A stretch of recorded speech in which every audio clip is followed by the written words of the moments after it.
l'armée russe essaye de profiter d'une situation où nous attendons de nos partenaires les fournitures d'armes.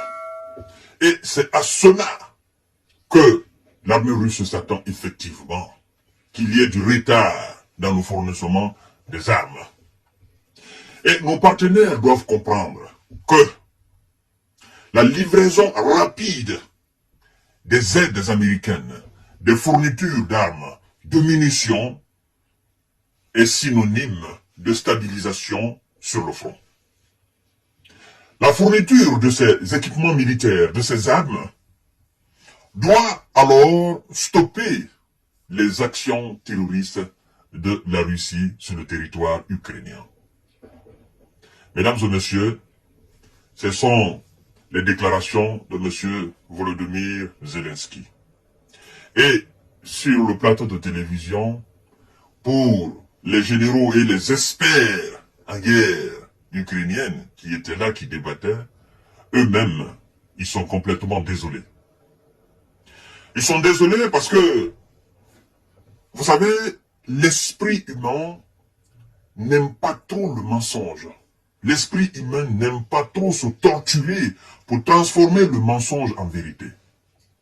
Et alors, c'est là où vous entendez des journalistes dire ou des journalos dire si les aides américaines, les aides européennes ne viennent pas, la Russie risque de s'emparer de Tchatchivia. Tchatchivia, qui est une position encore hautement stratégique, parce que tout est hautement stratégique en Ukraine, disent-ils. Ils disent que Tchatchivia est sur une hauteur qui permettra à l'armée russe d'avoir une position claire, d'avoir une position plus que dominante sur l'armée ukrainienne au front. Et il y en a qui vont jusqu'à dire que les soldats ukrainiens qui sont sur le terrain, ils sont actuellement, la troupe ukrainienne c'est 30%, parce que tout ce qui a été formé a été décimé. Et depuis la décimation alors de ces nombreux soldats, il ne reste que 30%, et ce sont ces 30%-là qui font aujourd'hui les 85% du combat face à l'armée russe. Et donc, il n'y a pas de rotation. Eux, ils sont épuisés. Épuisés tant sur le plan physique que sur le plan moral. Parce que, pas de munitions, les chars ne sont pas là, et, naturellement, les armes qui doivent être livrées par les Américains, ces armes ne sont pas encore venues. Et donc, ils doivent composer avec l'avancée des Russes sur le terrain.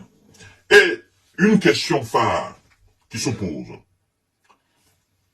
Les armes qui viennent, ce sont les 35% de l'armée ukrainienne actuellement sur le terrain qui va utiliser ces mêmes armes étant épuisées, ou bien ce sont des recrues qui viendront prendre la relève, sachant très bien que ces recrues ne sont pas, ils ne sont pas formés, ils ne sont pas adaptés au type de combat. Ce sera encore une nouvelle désillusion de la part des Occidentaux. Là, moi je voudrais tout simplement attirer l'attention des plus sceptiques, les saboteurs surtout. Ceux qui disent, bientôt 2 ans, la puissante armée russe n'arrive pas à finir avec la petite armée ukrainienne. Écoutez bien, la première phrase de M. Zelensky répond à votre question et à votre sabotage. Vous qui dites, la puissante armée russe n'arrive pas à finir avec la petite armée ukrainienne. Zelensky dit quoi? Il dit, l'armée russe essaye de profiter d'une situation où nous attendons de nos partenaires la livraison des armes.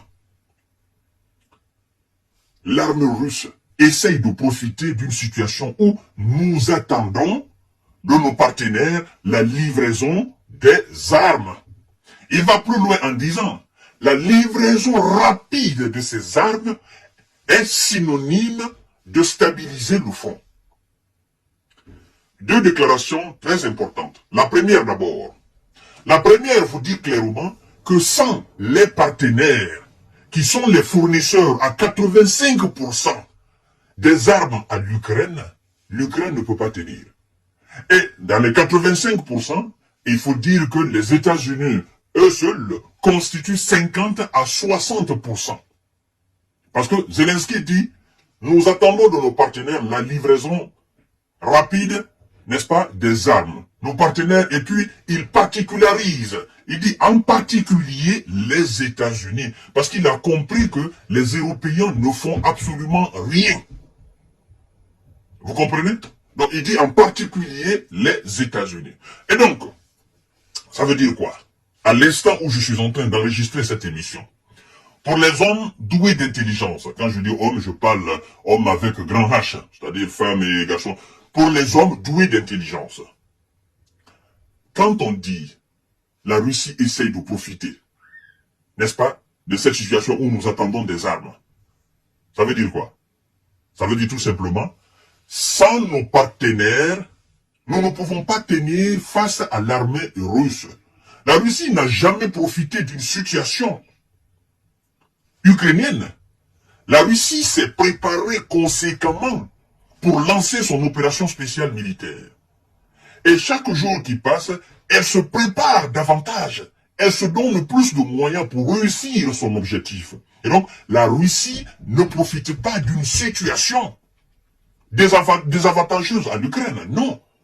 Si l'Ukraine et ses alliés n'arrivent pas, n'est-ce pas, à s'auto-fournir ou à accomplir ce qui doit être accompli pour atteindre leur objectif, ça, c'est pas le problème de la Russie. Vous êtes deux boxeurs poids lourds sur le ring. Si vous et votre adversaire et votre coach, vous n'êtes pas préparés conséquemment pour répondre aux assauts à l'ordre de votre adversaire, c'est pas, la faute n'est pas à votre adversaire. La faute incombe à vous et à votre coach. Vous comprenez? Si aujourd'hui, l'Ukraine est dans une pénurie d'armement et d'hommes sur le terrain, la faute n'est pas russe. La faute est l'Ukraine, l'Europe et les États-Unis et leurs autres alliés. Vous comprenez? Si le fournissement ne suit pas, si cette chaîne-là ne suit pas, ça c'est pas le problème du Kremlin. C'est pas le problème de l'armée russe. Et donc, qu'on enlève le terme profiter de la situation où nous attendons nos armes. Qu'on dise tout simplement la Russie est en train d'accomplir sa mission et est naturellement, à un moment très fort d'atteindre son objectif. Elle ne profite pas d'une situation. Vous comprenez? Alors, quand il dit la fourniture rapide c'est-à-dire des armes est synonyme de stabiliser le front, il n'a pas dit là, la fourniture rapide des armes est synonyme de dérussification de l'Ukraine. Il dit stabilisation du front. Ça veut dire quoi? Ça veut dire que tout ce qui sera donné aux Ukrainiens aujourd'hui, ça ne va être utilisé que de défendre et non de lancer une contre-offensive. Parce que c'est peu. C'est peu. Ils n'ont pas les hommes pour lancer une offensive. Ils n'ont pas assez de munitions, ils n'ont pas de chars, parce que les chars ont été retirés. Moi d'ailleurs, je me pose la question. Puisque les chars Abrams sont retirés du train, et sont retirés des lignes de front, et ça veut dire que la livraison prochaine des États-Unis, les chars ne feront pas partir. Les véhicules blindés américains ne feront pas partir. Et qui dit absence de véhicules blindés et de chars sur le terrain, ben vous êtes vulnérables. Parce que les chars constituent des éléments c'est-à-dire des éléments très importants dans une telle guerre. Vous comprenez? Sans chars, mais vous êtes exposés.